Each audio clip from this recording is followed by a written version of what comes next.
The sun was high and the track sizzled with speed in Philadelphia as Olympic bronze medalist Melissa Jefferson-Wooden set the stadium on fire at the Grand Slam track meet on Sunday, the 1st of June.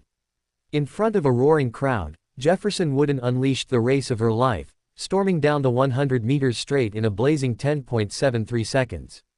With that time, she not only smashed her personal best but also etched her name into the history books by entering the top 10 all-time list in women's 100 meters sprints. It wasn't just a victory, it was domination. She emerged from the driving phase with electric acceleration, powering past the competition, and separating herself with each stride as the crowd stood to its feet. The three-time Olympic gold medalist Gabby Thomas, despite her illustrious resume, was left trailing in fourth with 11.16 seconds. Second place went to Tamari Davis, who clocked a solid 11.03 s, while Thelma Davis secured third with 11.14 s. None of them had an answer for Jefferson-Wooden's velocity. Her start was strong, her transition even stronger, and her finish, unstoppable. What made this performance even more electrifying is that it came just a day after she broke another milestone barrier in the 200 meters.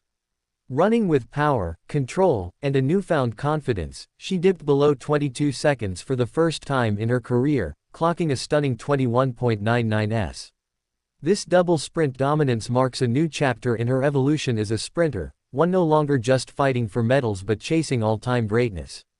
In the men's 100 meters event, fireworks exploded again, this time thanks to two-time Olympic silver medalist Kenny Bednarek. In a stacked field featuring Olympic champions and former world titleists, Bednarek roared down the track to post a world-leading 9.86 s, equal to the fastest time clocked globally this year. More than just a victory, it was a statement. He was in a class of his own, pulling away from the field with the kind of effortless speed that makes history. Behind him, the chase was on, but no one could close the gap.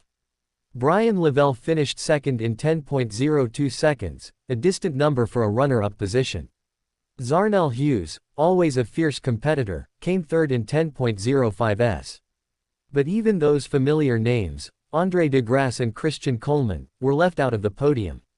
Coleman, a former world champion, clocked 10.12 s and de Grasse, the Tokyo Olympic gold medalist, followed in fifth with 10.15 s.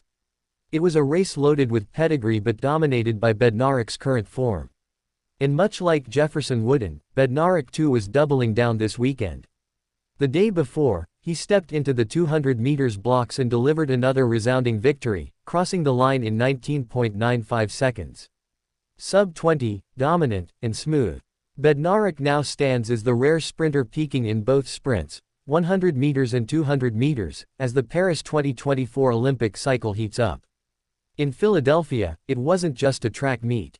It was a stage for rebirth, redemption, and revelation. Jefferson-Wooden, once seen as a surprise bronze medalist, now stands as a legitimate global sprint queen in the making. Her times say it. Her swagger confirms it. Bednarek, often in the shadows of names like Noah Lyles or de Grasse, just put the world on notice. His 9.86 was controlled, clean, and loaded with warning signs for every major competitor lining up this season. The Grand Slam track meet turned into a battleground of giants. Records didn't just fall, they were redefined. Momentum shifted, and the world sprint conversation has new names climbing rapidly in tone and authority. With the World Championships and Olympic qualifiers inching closer, these performances were more than tune-ups, they were thunderous declarations. Jefferson-Wooden is no longer chasing. She's leading. Bednarek is no longer waiting for his turn. He's seizing it. Track and field purists witnessed raw speed. Fans saw stars ascend. And rivals, they got the message, loud and clear.